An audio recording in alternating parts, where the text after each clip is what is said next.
Awesome. All right, here's a really powerful topic that I think a lot of people kind of glance over, but it's like so significant, so important, and just a really powerful, cool little strategy that you can have in your toolkit, which I think is just so exciting and so cool.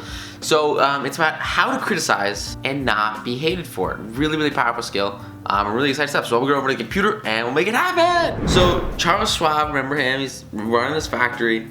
And he passed through one of his steel mills one day. It was about noon, and he came across like one of his employees who was kind of smoking. And so, you know, smoking is not the best thing ever.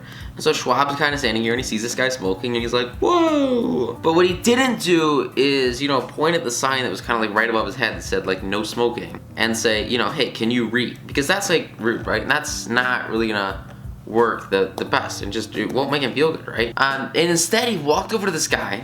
And he handed him he was really funny.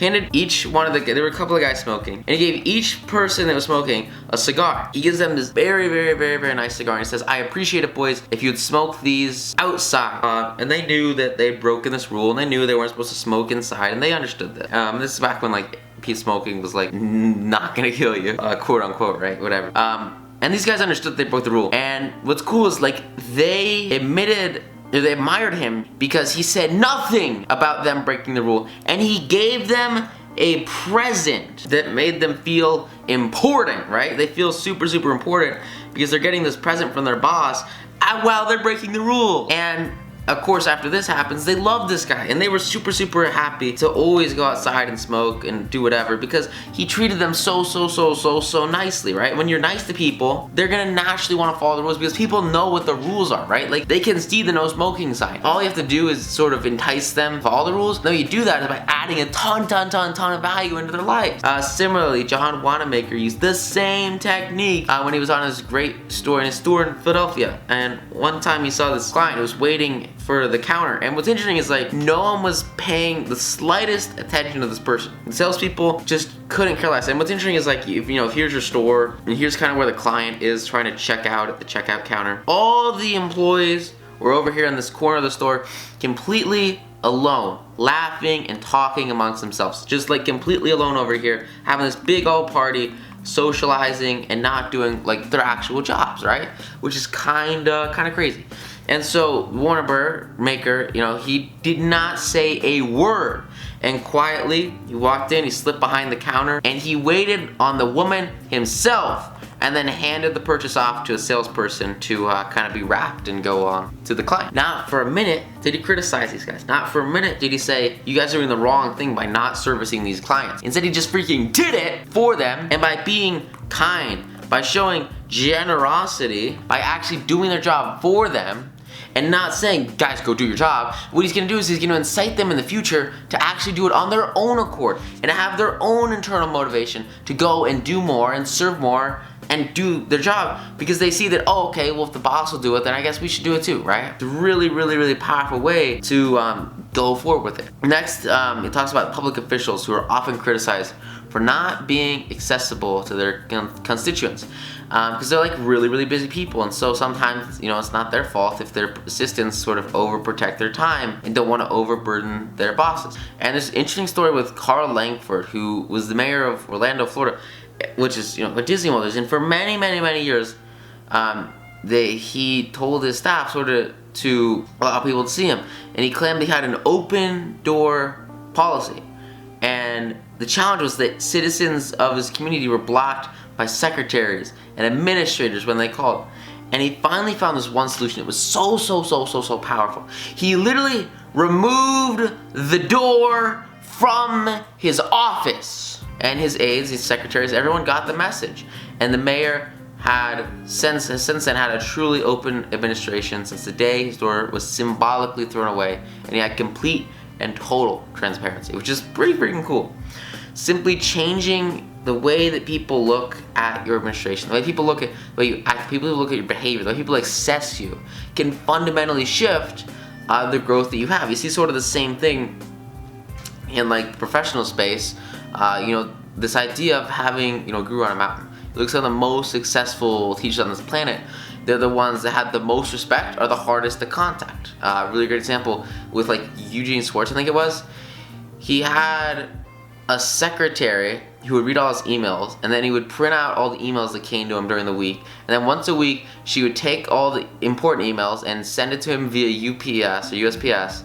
And then he would handwrite his replies to the emails and then fax it back to her or send it back to her via the mail. And then she would scan those and then type the responses. And then within a span of about 2 weeks, you'd get a reply to your email. That's a really big degree of separation. And so there are these vastly different degrees of, one person you can just walk into their office, the other person it takes 2 weeks to reply to an email written by hand sent by a secretary. And so it's really this idea of like, where do you want to be positioned in the marketplace? And this is really, really important if you guys are trying to lead, especially if you're trying to grow an organization, you're trying to expand with others or really connect with others.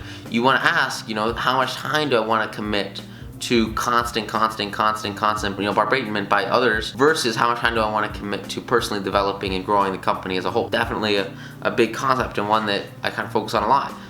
Is that, you've got to protect your time. And at the same time, you want to act in a way that's going to work best for everybody around you. Like with politics, it's very important to be open door because the people that you're working for are citizens of the area that you're in. So it's a little bit different, right? So it just kind of depends on the situation that you're actually in, the way that you approach your work, right? And the way you approach the openness that you have, which is pretty powerful, really cool stuff. And then he talks about this 3-letter word that is insane. It's oh my gosh, it's about but, right?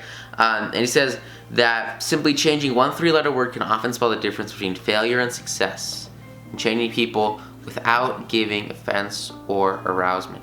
And this is so critical, this is so key, because what you can do is you can do what we've done earlier, right? Where you give a ton of praise at the beginning and you have lots of positivity, and then at the end, you have sort of your little tiny criticism, your little bit of negativity, right? But the word that links these two is so critical, so important.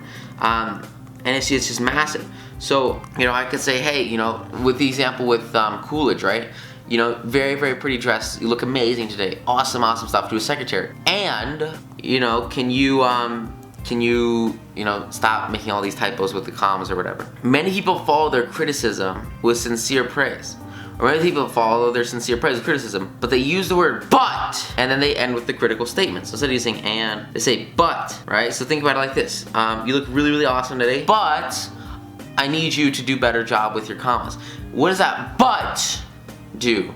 That but makes whatever this praise is right here seem completely and totally contrived, as a total lead-in and a disingenuous critique. Right? It makes it feel like you just made some crap up so that you could critique them. It makes it feel just fake. The credibility is destroyed, and it doesn't actually have an impact on others. Like the praise that you have right here, this might be really great praise, but if you say but after it, every single thing that you said up to that point into the sentence is just destroyed, and it's gone, and it's done. But if you say and, then it maintains the validity of the original compliment, of the original praise, of the original positivity.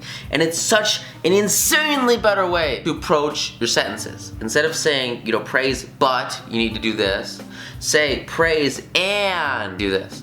And then they still feel really great about what you started with, and they take the suggestion super seriously. It works out really well.